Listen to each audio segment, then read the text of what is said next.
Hello, morning everyone. Welcome to the meeting of the Licence and Regulatory Committee. I'm Councillor Lee Jameson, Vice Chair of Licensing and Regulatory Committee, and I'll be chairing the meeting today. This meeting will be broadcast live to the internet and will be capable of repeated viewing. The whole meeting will be recorded except where there are confidential or exempt items. If any member of the public attending the meeting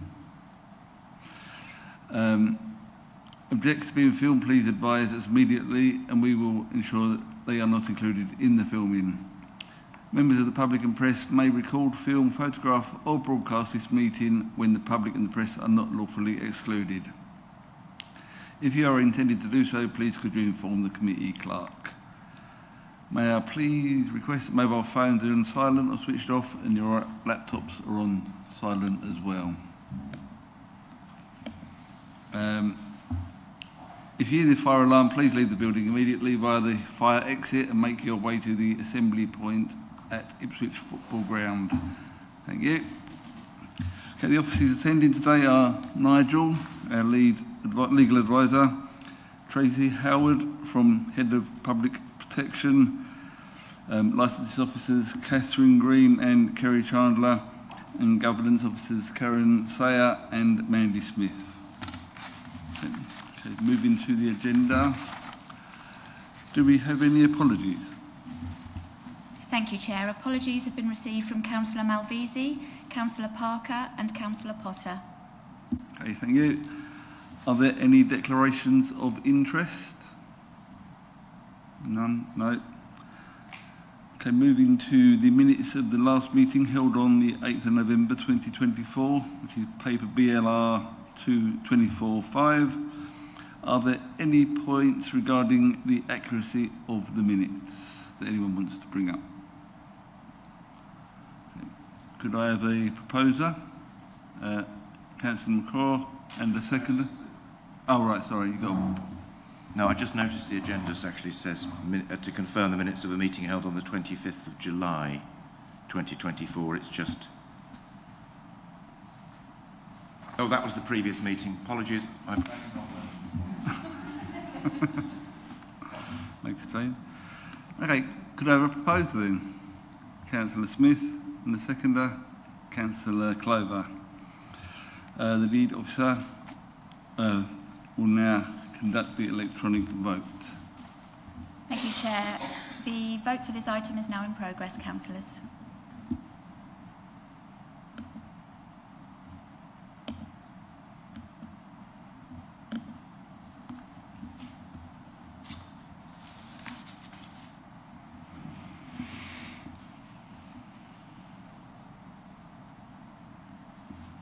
That's 5-4 and 1 abstention, so that's carried, Chair. Okay, thank you. Thank you. Okay, with the minutes confirmed, they'll be signed at the end of the meeting. Okay. Do we have any notification of any petitions in accordance with the petition scheme? None received, Chair. And any questions from councillors? None received. Okay, thank you. Moving to the main paper of today's meeting, which is BLR 24-6, Licensing Act 2003, which is a statement of licensing policy 5-year revision. And I'll now invite the licensing officer Catherine to introduce the paper. Thank you, Chair. The Licensing Act 2003 requires licensing authorities to publish a written policy setting out how they propose to carry out their licensing functions, the principles they will follow and their expectations of licence holders. This policy must be reviewed every 5 years, however it will also be reviewed as legislative changes occur, ensuring that it is fit for purpose. As part of this review, the Babergh and Mid-Suffolk policies have been combined to create a single policy for both districts. In addition to this, the policy has been updated to include additional aims and purposes as identified in the Section 182 guidance. The summary of changes are detailed in Appendix B of this report. As part of this review, the draft policy will be subject to consultation, and we are recommending that committee approve the draft for a 6-week consultation process. As the proposed changes are in line with the government guidance, if there are no representations or objections, we would ask that this committee deem the policy approved to full council. The consultation is proposed for the 23rd of May to the 4th of July. Thank you, Chair. Any questions for the officer?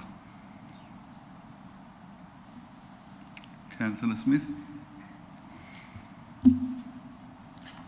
Thank you.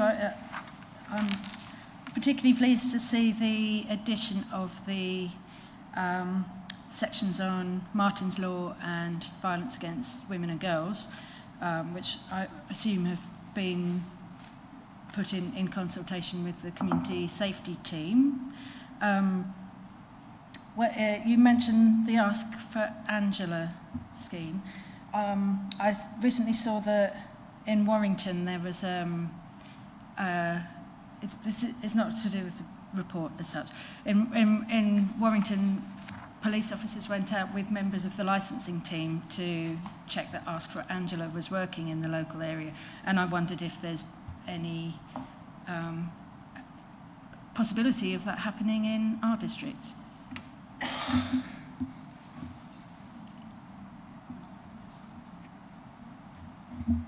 Thank you for the question, Councillor Smith. Obviously, that is on our radar, Ask for Angela, and I know there was a lot of publicity recently where they were going into premises and it wasn't, and the staff weren't aware of it. We do push this quite a lot, Ask for Angela. So we are in the process of organising premises licence checks with the local police, where we will go into our premises in the Babergh area, check that they're abiding by their premises licences, and obviously we will talk about Ask about Angela as well. The majority of pubs that I've visited in Sudbury have got it advertised on their toilet doors, so they are aware of it, but yeah, that is something that's in process with us and the local police. That's great to hear, thank you. Councillor McGrath. Yeah, I've noticed this across the country, actually, quite a few places, and it's very spotty. There are places, Edinburgh has a very strong, because of the number of people passing through Edinburgh. So I saw the press coverage, and it was more than spotty. But I'm right in thinking this is an entirely voluntary scheme on behalf of the premises. It's not something that we can we might have it as a desirable attribute, but it's not something we can make people do. I think it's just an awareness campaign. Yeah, that's all. I mean, I shall make a point of bringing it up in any hostelry I should find myself in. Not that that's likely to happen. Thank you. Any other questions? I've got a couple. On the topic of violence to women and girls, on section 8.2, it says about the licensee has to keep a record of the incidents that occur. If a premises has multiple incidents occurring regularly, will that affect the licence? It would definitely warrant investigation into what's going on there and a joint visit with police and other responsible authority agencies to ensure that the premises is complying with its licence and its obligation with regards to violence against women and girls. So it could affect the licence could be revoked if it would be brought before committee for any determination in that regard, yeah. Okay, thanks. And the other one, on section 7.1, it says it's talking about equalities and making amendments for disability, that sort of thing. If a premises is listed and can't be adjusted to allow wheelchair access, for example, is there exemptions in the policy that accommodate for that sort of thing?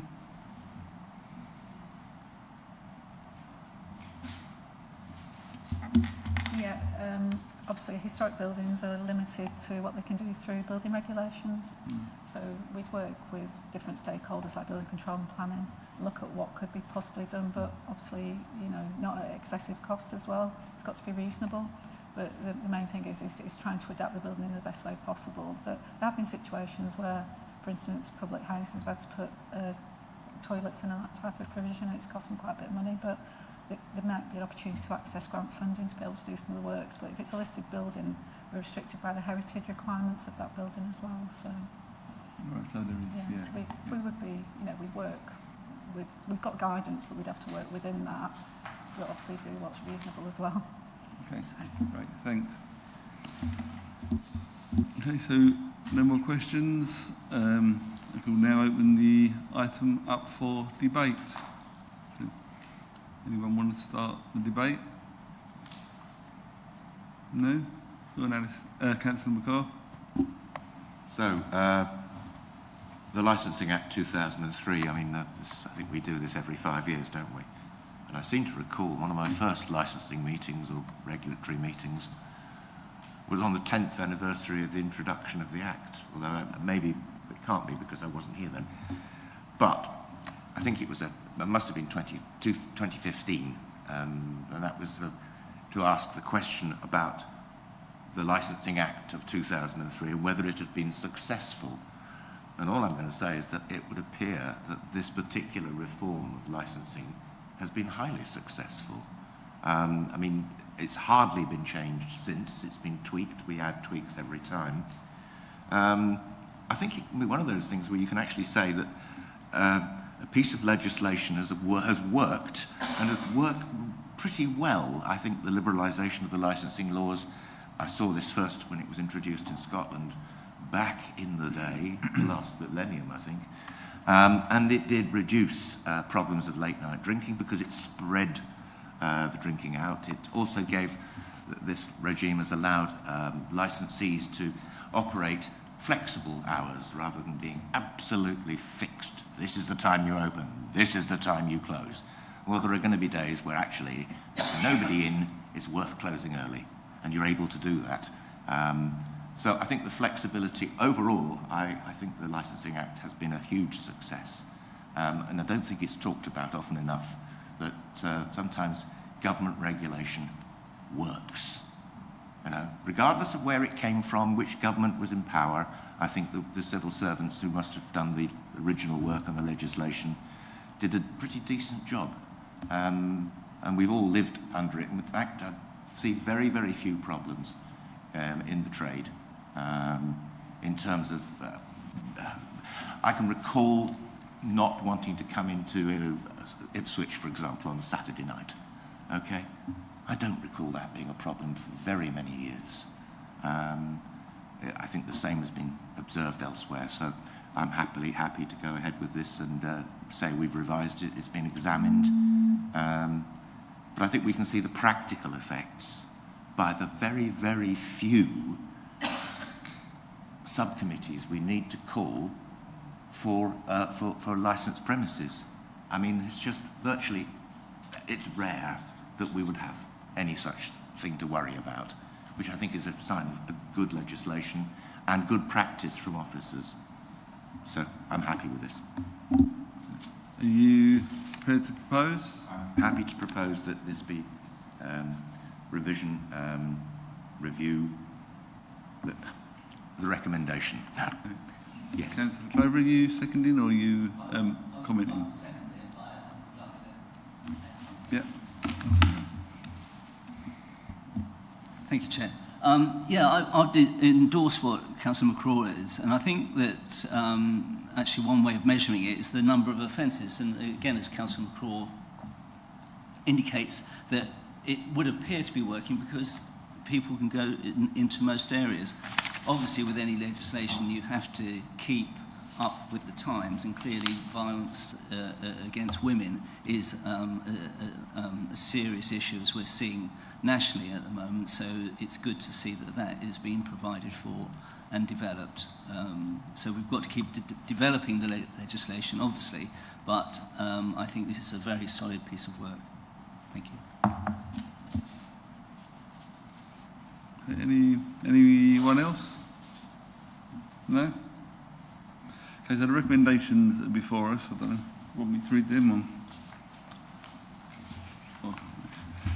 on? Okay, so the recommendation, we want to go to vote then? Okay. Just a quick question. Will we need to return to this at the end of the consultation to formally vote it through? So that will come on the next, one of the next agenda. Yes? I believe, Chair, that if there are no representations, it will go straight to Council. It will only come back to this committee if there are any matters That's to fine, be yeah. considered. Yeah. Okay. Sorry, Chair. I don't know if this is a question or a noting point. In the violence against women and girls section, the strategy that's the link to the strategy appended is the 22 to 25 strategy, and I believe they're just about to publish a 25 to 28 strategy. So will that be able to be included if we vote on it as it is? Yes, Councillor, we can always add a new one if it occurs during the period before adopting. Yeah. Okay. We now conduct the vote. Thank you, Chair. Councillors, the vote is now in progress.